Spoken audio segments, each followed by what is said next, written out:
it's me again. Today, or now, for this moment, I'd like to read a couple excerpts from John Updike's memoir called Self-Consciousness. And a little bit about the title.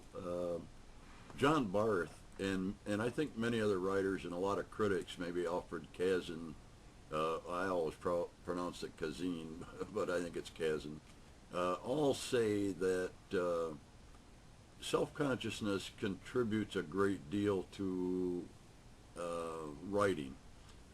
It makes a good writer when you're constantly conscious of your surroundings, perhaps not to the point of being shy, but just acutely aware of what's going on, and possibly, I think maybe that would mean a couple shades this side of paranoia. But self-consciousness is a good attribute to have if you are interested in writing. Anyways, the two excerpts are thus. And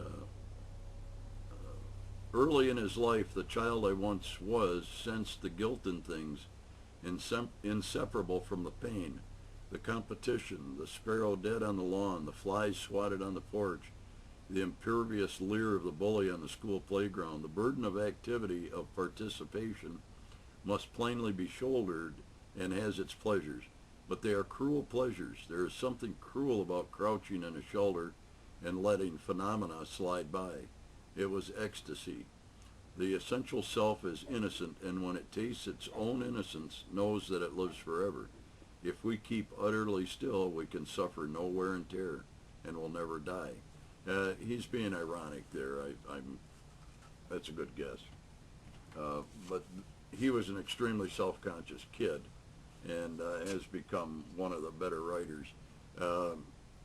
I didn't like him when I first read him. I was home from Vietnam and tried a couple of his short stories. Didn't like him at all, and just rediscovered him about a year ago, especially the Beck series. There's 3 novels in that series, and then I like that so well. It's about a writer, Beck, and then the Rabbit series, which is 4 novels, and then he also has Rabbit Remembered, which is an afterword, and a collection of other short stories.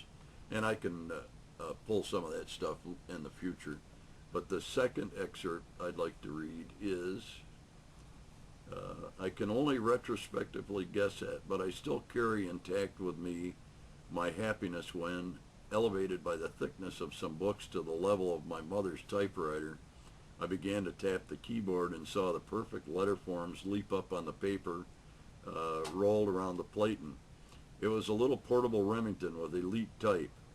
Its sound, as my mother typed away in the front bedroom with its view of the Lutzes and the Van Deckershines and the shillings at the stories and novels that were mailed to New York in their brown envelopes and were then mailed back, rattled through the long, narrow house, whose downstairs stretched from the front door letter slot to the icebox on the back kitchen wall. The sound of her typing gave the house a secret, questing life unlike that of any other houses up and down Philadelphia Avenue. One of my few memories of being rebuked by my mother concerns a day when I was sick and home from school. The front room was somehow the sick room as well as my mother's workroom, and feeling revived enough to share my thoughts with her as she typed away, I was shocked when she asked me to be quiet. In my mother's head existed, evidently, an entire rival world that could not coexist with the real world of which I had felt, such a loved component. Perhaps I had not hitherto realized that I had, with my mother's sphere of attention, any competitors whatsoever. That kind of interested me, because that was his first look into someone else's mind, I believe, about being a writer, and apparently he gained some access right there. I like that. Updike's an excellent writer. Some critics say he spends far too much time with sex, but sex is a part of our life. He does narrow in and zoom in on all our human frailties, and some of his characters you may not even like, but he does such a great job of depicting them that I think it's worth a look. Anyways, thanks for your time.